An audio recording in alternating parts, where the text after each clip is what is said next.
Assalamualaikum warahmatullahi wabarakatuh. Perkenalkan, nama saya Sarnila Pertiwi dengan NIM 21016178 dari Prodi Pendidikan Bahasa dan Sastra Indonesia. Pada kesempatan kali ini saya akan menjelaskan mengenai konsep dasar proses pengelolaan pendidik dan tenaga kependidikan atau disingkat dengan PTK. Pokok pembahasan kali ini itu ada 3. Yang pertama, konsep dasar administrasi PTK. Yang kedua, proses administrasi PTK. Yang ketiga, kesejahteraan PTK. Baiklah, yang pertama saya akan menjelaskan mengenai konsep dasar administrasi PTK. Sebelumnya saya akan menjelaskan mengenai pengertian administrasi. Secara harfiah, administrasi pendidikan diartikan sebagai kegiatan atau usaha untuk membantu, melayani, mengarahkan, atau mengatur semua kegiatan di dalam mencapai suatu tujuan dalam penyelenggaraan pendidikan. Sebagai organisasi pendidikan, konsep administrasi pendidikan harus mengelola 3 hal, yakni materi, sumber daya manusia, dan kurikulum. Proses dari administrasi tersebut terdiri dari perencanaan, pengorganisasian, pelaksanaan, dan pengawasan. Yang kedua, pendidik. Pendidik merupakan tenaga kependidikan yang berpartisipasi dalam menyelenggarakan pendidikan dengan tugas khusus sebagai profesi pendidik. Pendidik mempunyai sebutan lain sesuai khususnya, yaitu guru, dosen, konselor, pamong belajar atau tutor, instruktur, dan fasilitator. Yang ketiga, tenaga kependidikan. Tenaga kependidikan adalah anggota masyarakat yang mengabdikan diri dan diangkat untuk menunjang menyelenggarakan pendidikan. Tenaga kependidikan adalah kepala satuan pendidikan, pendidik, dan tenaga kependidikan lainnya yang bekerja pada satuan pendidikan. Yang kedua, saya akan menjelaskan mengenai proses administrasi PTK. Yang pertama itu ada perencanaan. 1. Pengadaan tenaga kependidikan adalah proses kegiatan untuk mengisi formasi yang kosong. Nah, pengadaan tenaga kependidikan diselenggarakan dengan langkah-langkah. Yang pertama, pengumuman adanya formasi baru. Hal yang harus tercantum dalam formasi baru ini, yang pertama, jenis atau macam pegawai yang dibutuhkan. Yang kedua, persyaratan yang dituntut dari para pelamar. Dan yang ketiga, batas waktu dimulai dan diakhiri pendaftaran. Yang keempat, alamat dan tempat pengajuan pelamaran. Yang kelima, hal lain yang dianggap perlu. Nah, yang kedua, seleksi atau penyaringan.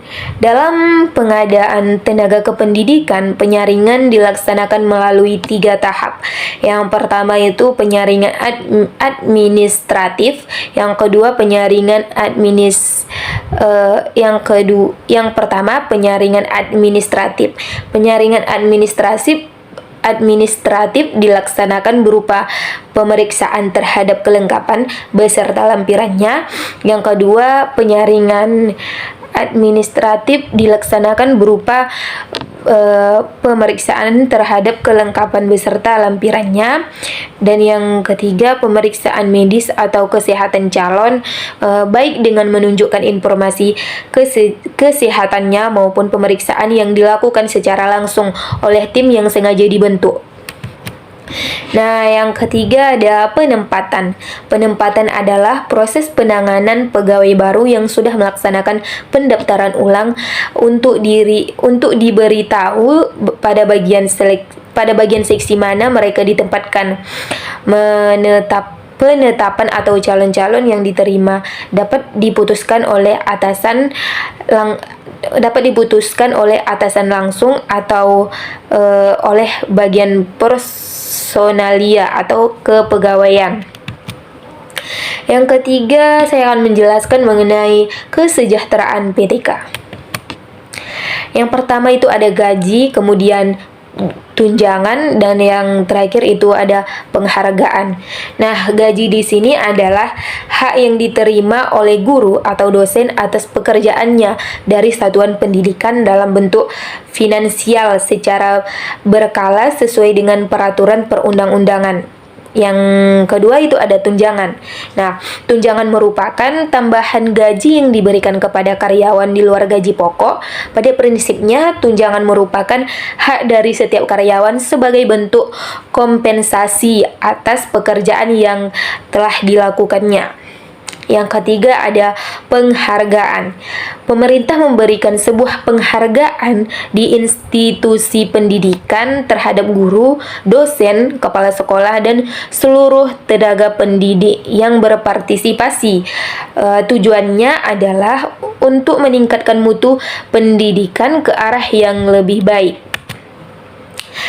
Yang keempat itu ada cuti. Cuti merupakan keadaan tidak masuk kerja pegawai yang diizinkan dalam jangka waktu tertentu untuk menjamin kesegaran jasmani dan rohani serta untuk kepentingan pegawai. Jenis-jenis cuti itu ada 5. Yang pertama itu cuti tahunan. Nah, hak cuti tahunan merupakan hak PNS, termasuk PNS yang telah bekerja secara terus-menerus selama 1 tahun. Nah, yang kedua ada cuti besar. Cuti besar merupakan hak PNS yang telah bekerja paling kurang 6 tahun secara terus-menerus. Dan yang ketiga itu ada cuti sakit. Cuti sakit ini diperuntukkan bagi PNS yang menderita sakit lebih dari 2 hari, harus melampirkan surat keterangan dokter dari rumah sakit, pemerintah, ataupun puskesmas. Yang keempat, ada cuti bersalin. Nah, cuti bersalin ini digunakan oleh CPNS wanita untuk persalinan anaknya. Yang pertama, akan mengurangi hak cuti persalinan setelah yang bersangkutan menjadi PNS. Nah, yang terakhir, cuti karena alasan penting merupakan hak PNS selama menjalankan cuti karena alasan penting. Nah, PNS yang bersangkutan tidak memperoleh TKPKN. Nah, cukup sekedar itu penjelasan dari saya. Terima kasih. Wassalamualaikum warahmatullahi wabarakatuh.